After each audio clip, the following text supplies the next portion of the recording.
In 1615, in a remote mountain dojo in feudal Japan, a master asked his student a question that would change everything.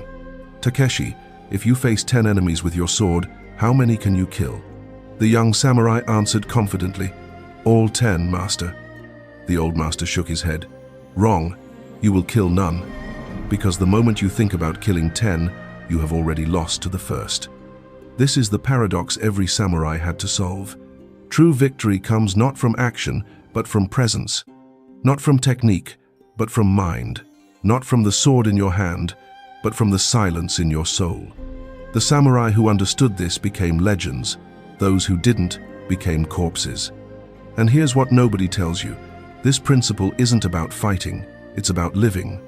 Right now, you're fighting 10 battles: work, relationships, health, purpose, and you're losing all of them for the same reason that samurai died on battlefields 400 years ago. You're everywhere except here. You're thinking about 10 enemies instead of facing the one in front of you. The question is, are you ready to learn what the samurai knew? Chapter 1. The Awakening. Takeshi's Shame. The year is 1615. Feudal Japan. The Tokugawa shogunate has unified the country after centuries of civil war. But in the mountains of Haida province, one dojo still trains warriors in the old way. Takeshi was 17 years old when shame found him. He'd been training in the dojo for 5 years. 5 years of sword practice, meditation, studying the classics. He could execute kata perfectly. His strikes were fast, precise, technically flawless. But he had a problem that no amount of practice could fix: fear. During sparring sessions with bokken wooden practice swords, Takeshi's mind would race. What if I get hit? What if I lose? What if the master sees my weakness? His body would tense. His breathing would become shallow. His perfect technique would crumble. The other students noticed. Whispers in the dojo. "Takeshi has good form but no spirit. He thinks too much. He'll never pass the test." The test, the final examination, that separated students from samurai. A real duel, with a real sword against a master. Not to the death, but to the moment where death becomes inevitable. Most students took this test at 18. Takeshi was already 17 and a half, and his master, Yamamoto-sensei, hadn't even mentioned it. One evening, after training, Takeshi approached his master. The old man sat in Caesar formal kneeling position in front of the dojo shrine, eyes closed in meditation. Takeshi knelt and waited. 5 minutes, 10 minutes, 15. Finally, Yamamoto-sensei opened his eyes. "Master," Takeshi said, voice trembling slightly, "when will I be ready for the test?" The master studied him. Those eyes had seen 100 battles, trained 1,000 students. They saw everything. "You are technically ready now," Yamamoto-sensei said. "But technically ready means nothing." "I don't understand, master." "Stand up, take your sword." Takeshi stood, gripped his bokken. "Now strike me." Takeshi raised his sword, but his hands shook. His master was unarmed, kneeling. This was the perfect opening. But something stopped him. I can't, master." "Why not?" "Because you're my master. It would be disrespectful." Yamamoto-sensei's face hardened. "Respect? No. You lie to yourself. The truth is you're afraid. Afraid of what happens after the strike. Afraid of my reaction. Afraid of failure. Your mind is in 10 places except the one that matters here, now, this moment." The words hit Takeshi like physical blows. Until you learn to be present, you will never be samurai. You will be a corpse with good technique. Go. Meditate on this. That night, Takeshi couldn't sleep. He sat in his small room, staring at the moonlight through the window. He'd dedicated 5 years to becoming samurai. 5 years of sacrifice, pain, discipline. And he was failing not because of his body, but because of his mind. He remembered the master's words, "Your mind is in 10 places." It was true. During every fight, Takeshi was thinking about the outcome, about looking good, about not failing, about everything except the actual moment of combat. As dawn broke, Takeshi made a decision. He would find the answer, whatever it took. Chapter 2. The Principle, Shoshin, Beginner's Mind. The next morning, Yamamoto-sensei announced, "Today, no sword practice. Today, we clean." The students groaned internally but showed nothing. Discipline. For the entire day, they swept the dojo, washed the floors, cleaned the weapons, organized the shrine. Manual labor. Mindless work. Or so Takeshi thought. He swept the same wooden floor he'd swept hundreds of times before. His mind wandered. This is pointless. I should be training. The test is coming. I need to improve my technique, not waste time cleaning. Then he noticed something. The master was sweeping too, but he swept differently. Each stroke of the broom was deliberate, focused, complete. When he swept left, he was fully sweeping left. When he swept right, he was fully sweeping right. There was a quality to his movement, a presence that transformed the mundane task into something almost sacred. Takeshi watched, transfixed. After the cleaning ended, the master called him over. "What did you learn today, Takeshi?" Takeshi hesitated. "That? The dojo must be kept clean?" Yamamoto-sensei smiled. "Wrong. Come with me." They walked to a small meditation hall behind the main dojo. Inside, a single scroll hung on the wall. 2 characters in elegant calligraphy. "Chusin Shoshin," the master said. "Beginner's mind. Do you know what this means?" 2. Approach everything like a beginner. Deeper. When a beginner picks up a sword for the first time, what is in his mind? Takeshi thought. Curiosity? Focus on learning? Yes. And what else? Nothing else. Just the sword. Just that moment. Exactly. The beginner's mind is empty of expectation, empty of fear, empty of everywhere except here. The beginner doesn't think about being the best swordsman. He thinks only about this grip, this stance, this swing. The master sat in seiza. Takeshi followed. "Now tell me, Takeshi, when you sweep the floor, where is your mind?" Takeshi felt shame rise. Everywhere else, thinking about training, about the test, about the future. And when you fight with Bokken, the same. Thinking about outcomes, about looking good, about not failing. So you are never actually present for anything. You sweep while thinking about swords. You practice swords while thinking about tests. You are always one step away from reality. This is why you fail. The master's words were gentle but devastating. The samurai's greatest weapon is not the katana. It is presence. Zanshin, remaining awareness. Fudoshin, immovable mind. Heijoshin, ordinary mind. All of these point to the same truth. Be here, now, completely. He gestured to the scroll. Shoshin is the foundation. Empty your mind of 10,000 thoughts. Face only what is in front of you. Takeshi stared at the characters. Chusin, beginner's mind. Master, how do I practice this? Yamamoto-sensei stood. Starting tomorrow, you will train differently. Every task you do, eating, walking, sweeping, sword practice, you will do with complete attention. When you eat, you eat. When you walk, you walk.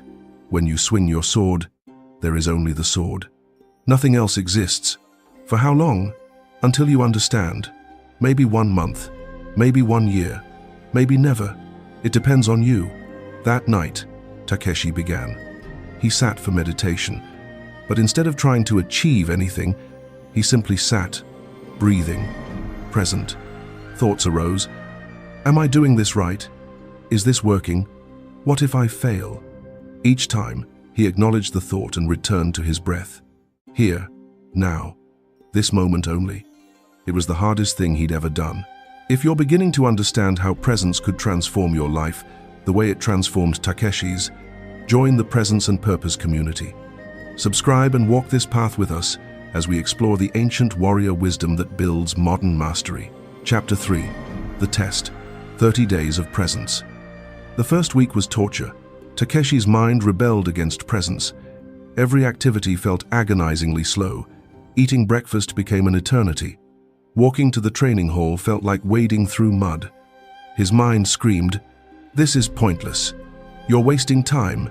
Everyone else is getting better while you're just being present." But he continued, because the master had given him a path, and Takeshi would follow it to the end. Week 2 brought a shift.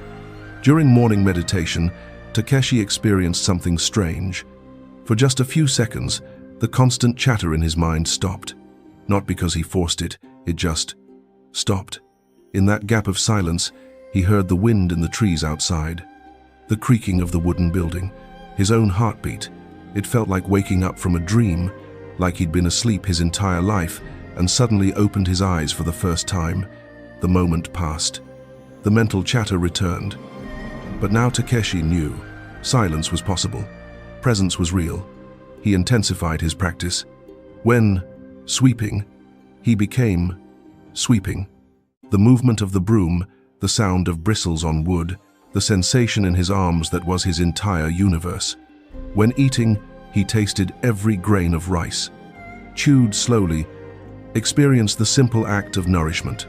When walking, each step was complete, heel to toe, weight shifting, balance adjusting. The other students thought he'd gone mad.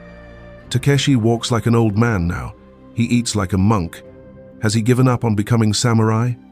But the master watched, said nothing, waited. Week 3 brought the real test. Sparring session. Takeshi faced another student, a talented fighter named Kenji who had already passed his final examination. They both held bokken. Old Takeshi would have been thinking, Kenji is better than me. What if I lose in front of everyone? I need to impress the master. New Takeshi simply stood, present, aware. Kenji attacked, a fast overhead strike, and something miraculous happened. Takeshi's body moved without thinking. He sidestepped, deflected, and countered all in one fluid motion. No thought, no hesitation, pure response. Kenji stumbled back, shocked. They reset, fought again. This time, Takeshi wasn't fighting Kenji. He was simply present with the moment. When Kenji moved, Takeshi responded, not from technique stored in memory, but from immediate awareness.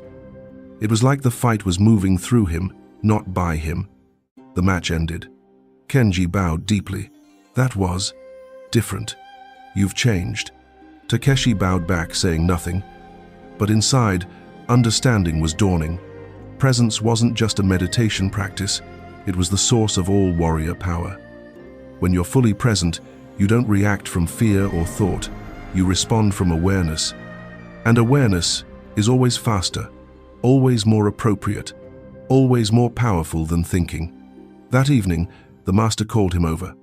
Tomorrow, Yamamoto-sensei said, you will face your final test. Takeshi felt fear rise, then let it pass. Here, now, only this moment. Yes, master, I'm ready. For the first time in 5 years, it was true. Chapter 4, Warrior Psychology, the Science of Presence. Before we continue Takeshi's story, let's understand what was actually happening in his brain. Modern neuroscience has discovered something the samurai knew 400 years ago.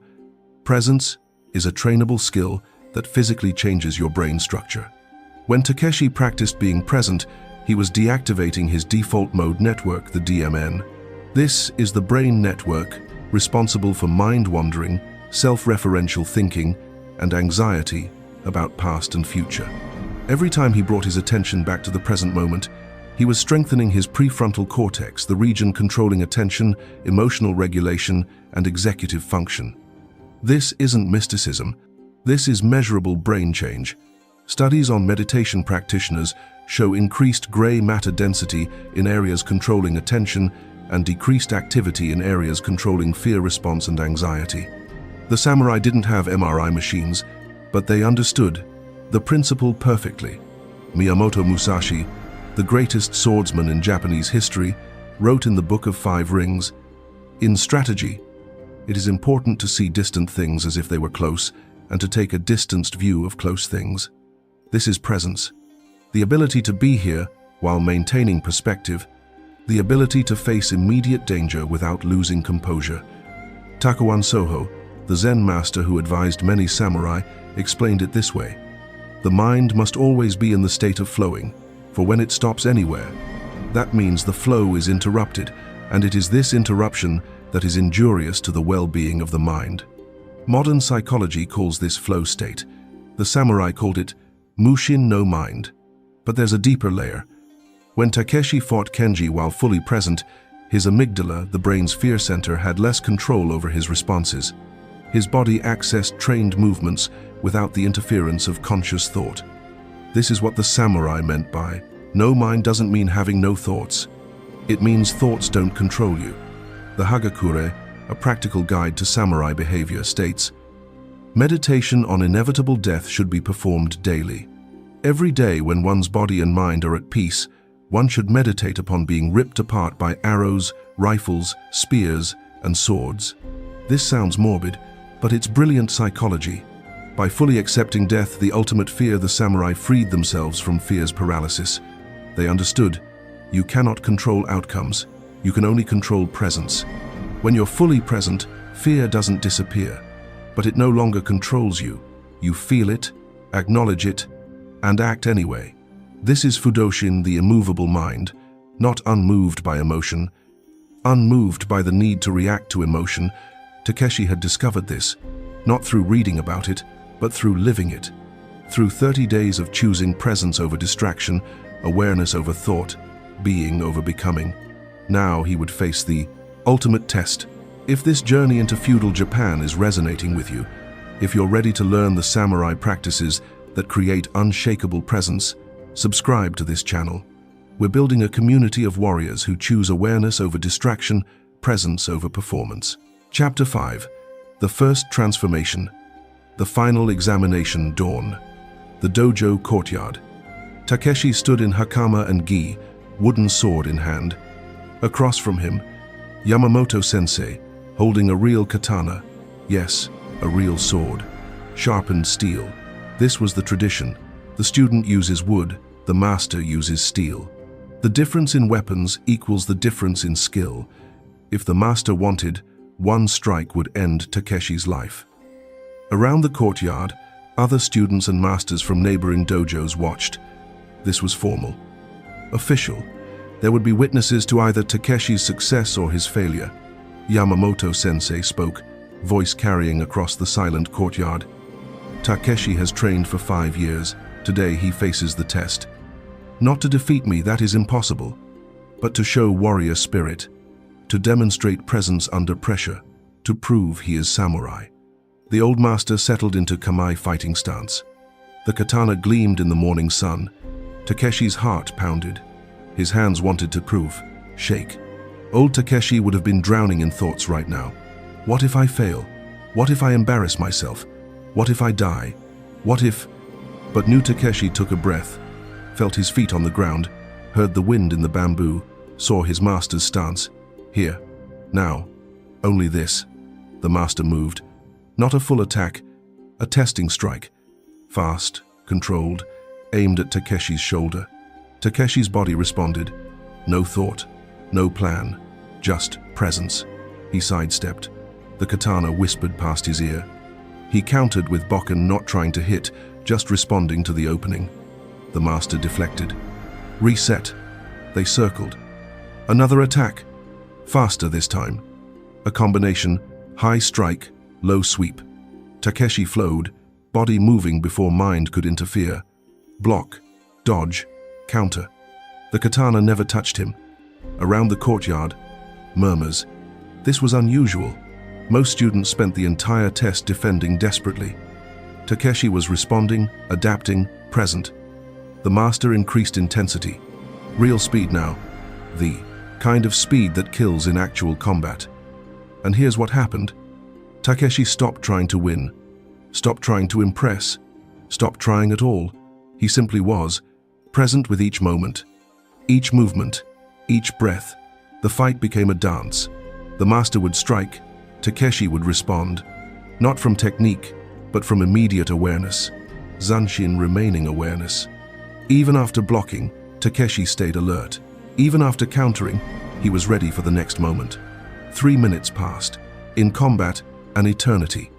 Then the master did something unexpected. He created an opening, a clear, obvious gap in his defense. Most students would attack immediately, desperate to score a point. Takeshi saw it, recognized it, didn't take it. Because presence revealed the truth. It was a trap, an invitation to overcommit. He waited. The master saw. Understanding passed between them.